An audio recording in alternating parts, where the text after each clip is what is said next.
Well, good afternoon, everybody. Welcome back again to Affinity Water's offices. Absolutely delighted to be able to host the Arts Natural History Society AGM again for, I think I've lost count of how many years now, but it's been fantastic to continue to support you, particularly in your 150th year. For those of you who don't know me, I'm Alister Leggatt. I'm the Environmental Strategy and Delivery Manager for Affinity Water.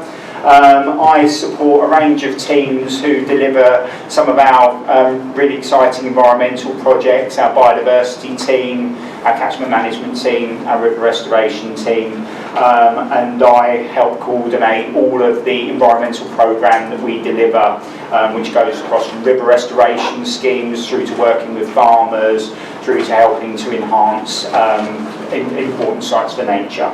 I've been asked today to give an update on the water resources position in Hertfordshire in our area. I've done this for the last few years, and particularly in the last couple of years, it's not been a huge amount to update. It's been very wet. But I think we're all aware that we've had an exceptionally dry year. I think it was the driest summer on record. As you can see there, 10 out of the last 12 months were drier than average, and particularly during the hot summer months, June in particular, the demand for water was some of the highest we've seen. In fact, moving water around our network and getting it through to everybody's tap when on demand, when people were filling up paddling pools, washing cars, having showers twice a day. It was been a very challenging year for us. But it is important to note that actually at the moment we are still in a good position in regards to groundwater in our area, and that's largely as a result of the previous winter's rainfall that we depend on to replenish the aquifers. But as you can see from the picture on the right hand side, that's Grafham Reservoir, kind of on the A1 up towards Peterborough. We do rely on Grafham water for importing summer water, particularly during kind of significant events, and as you can see, reservoir levels are particularly low there. And that is a reflection nationally. This is the Environment Agency drought status map, which was only issued last week. I'm sure you've all been aware from the news around, water companies announcing drought situations.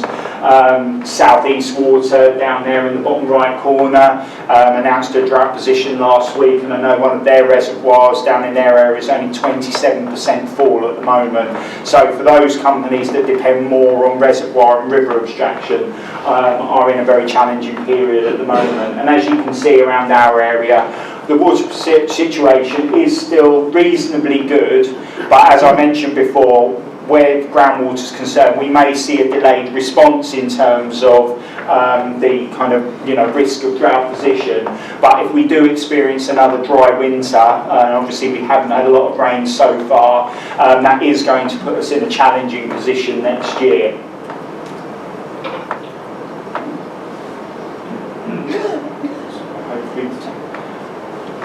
So this is just a little bit of context on how much rainfall we've had. So this map with some of the statistics there shows the 3 months from June to August. We're still waiting for the finalised September update.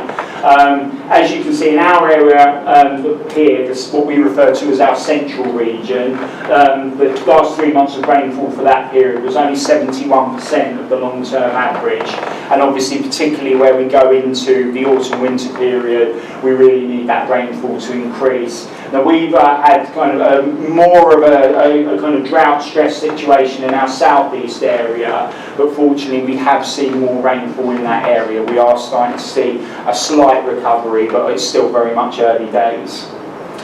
But one thing that's very important, particularly on the back of a dry summer, is how much of that rainfall is reaching groundwater.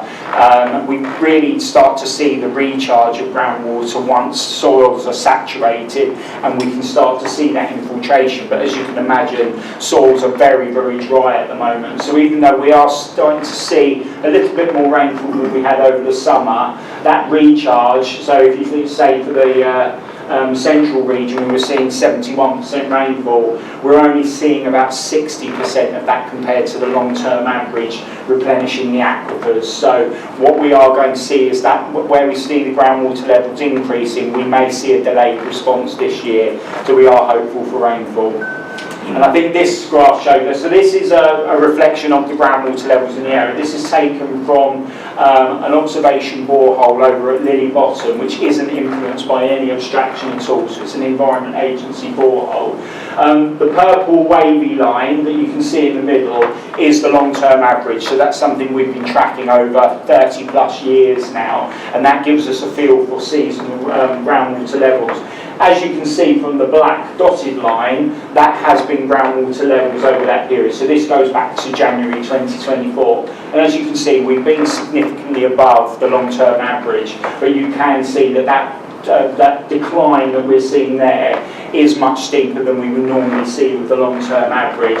So those various dotted lines that you see on the right-hand side, that's where we're predicting under different scenarios. So the one at the top, as an example, would be if we saw 200% of rainfall compared to the long-term average, we would see a relatively sharp recovery in groundwater levels. But as you can see, if we see below, so the darker blue line is 100%. If we start to see something below that over this winter, we will get below long-term average, and we will start to kind of go into some of our environmental stress kind of triggers and potentially drought. So we are very much mindful of that, and we do have a drought management group both nationally and internally that are meeting on a very regular basis at the moment. We're seeing the picture from the national other water companies, seeing the challenges they've got, and we're also preparing our own plans and our own response, and our current drought management plan is being reviewed, rewritten, and will be published next year. So there's a lot of work going on behind the scenes that will prepare us if we do go into this situation.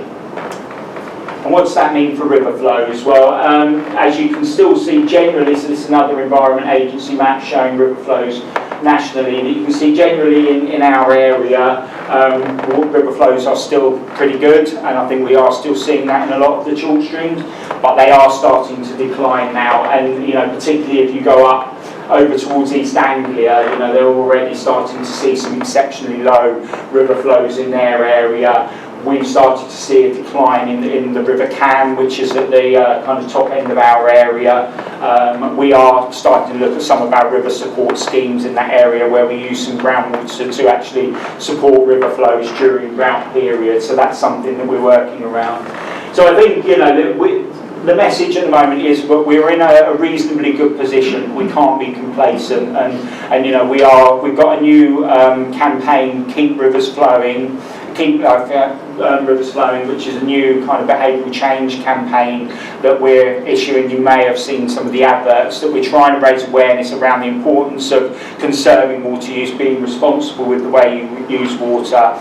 And as we always do, we encourage everybody to think about the water you use, think about when you use it, think about how you use it, whether you can recycle water, all of these kind of things. And there's a lot of information on our website if you want to learn more.